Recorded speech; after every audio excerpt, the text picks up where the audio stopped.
Hi, today I am going to do my English homework about the polyphacetic sleep, and I will go to try the use fan voice and subordinate conjunction as much as possible. For this homework, my teacher, Mr. Patrick, asked me to do some research about healthy habits. So I then read a script after do a video so he can correct my reading, speaking, and I can learn about healthy habits. I realized that the typical topic about the cold shower, fasting, or exercise, it's so much repetitive.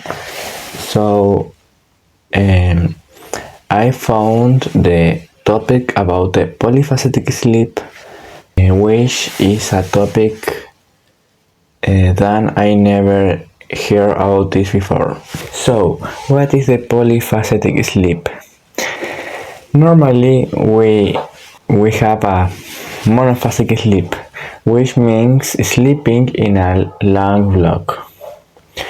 Sometimes, especially in some cultures, they have a nap after the lunch.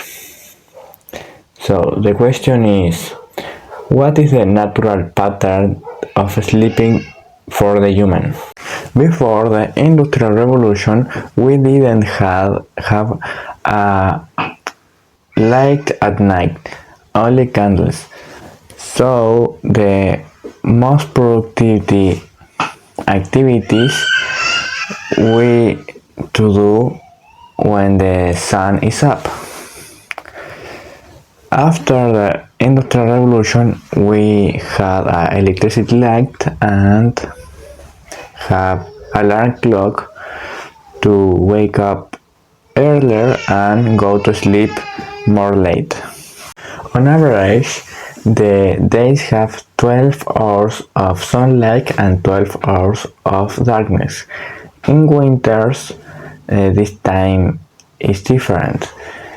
Can't last up 15 hours in some regions. Historical reference show we have a first sleep around 8 to 9 p.m. until 1 a.m.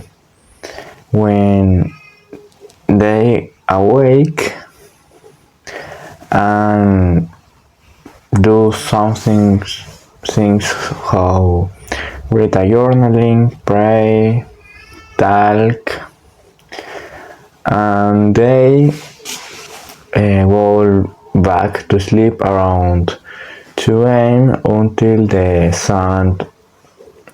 sunrise. So the question is the natural sleep of human bifacetic at night? What is the real natural way of sleeping for humans? Does the polyphacetic sleep have any health benefit or productive benefit?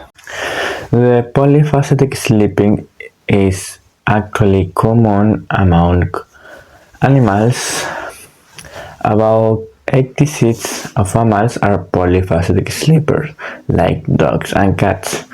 Until recently, it was believed that humans were an exception, but some evidence suggested that segmented sleep was a normal in the past.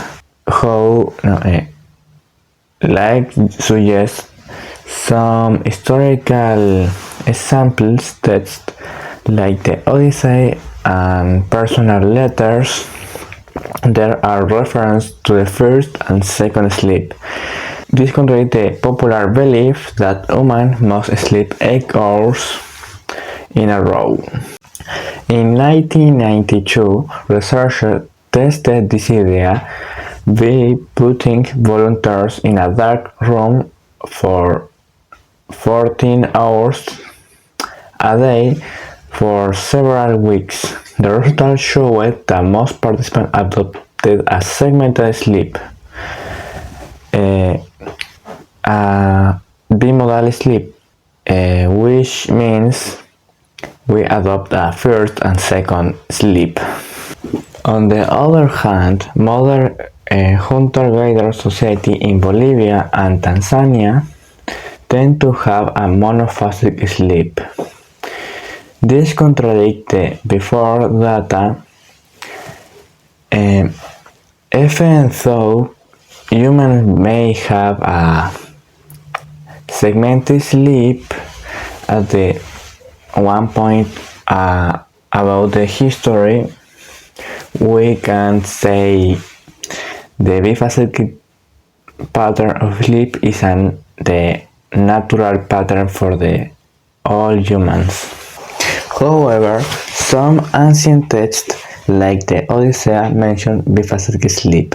That made me wonder if geography matters. For example, in Bolivia and Tanzania, the longest winter nights are about 12 half hours.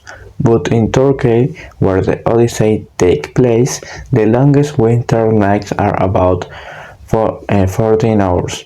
Maybe this difference in sleep habits are due to the length of the night. In conclusion, the humans don't have a single natural sleep routine. Your main trait is adaptability. The conclusion raises a new question. What is the best way to sleep? Obviously, it depends on the person. First, I will explain the basic about how we sleep. Sleep has two main phases, NREM and REM. REM means rapid eye movement and NREM is not a rapid movement. During NREM sleep, there are three subphases. In the first stage, the body lowers its temperature and prepares for the rest. In stage 3, the deep sleep begins, which is when the body repairs itself. The REM sleep is when we dream. During this phase, the brain organizes information and processes complex emotions and develops new ideas. We go through 90 minutes sleep cycles where NREM and REM occur in different proportions. In the first part of the night, the NREM is priority, and the last cycles of the night, the body gives priority to REM sleep. This makes sense because it's the more important recovery physically first and then process emotional ideas. Now that we understand how sleep works, we can decide yourself that routine could work best. Now that we understand how the sleep works, we can decide for yourself what routine could work best for you. Monophasic sleep is probably the best for the most people. It's the most common, so we don't have problems like different hours of sleeping than your family or not being able to nap during the work hours. However, it is less flexible than polyphasic sleep. If you miss your sleep, you had to wait until to the next night.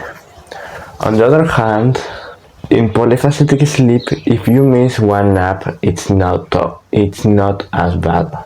For the polyphasic sleep, there are many forms.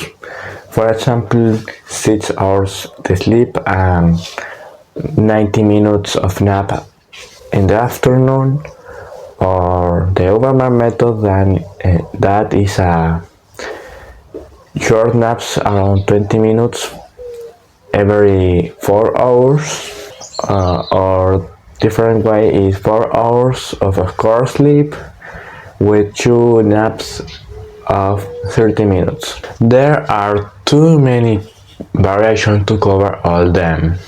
So if you are interested, I recommend choosing a easy way for start.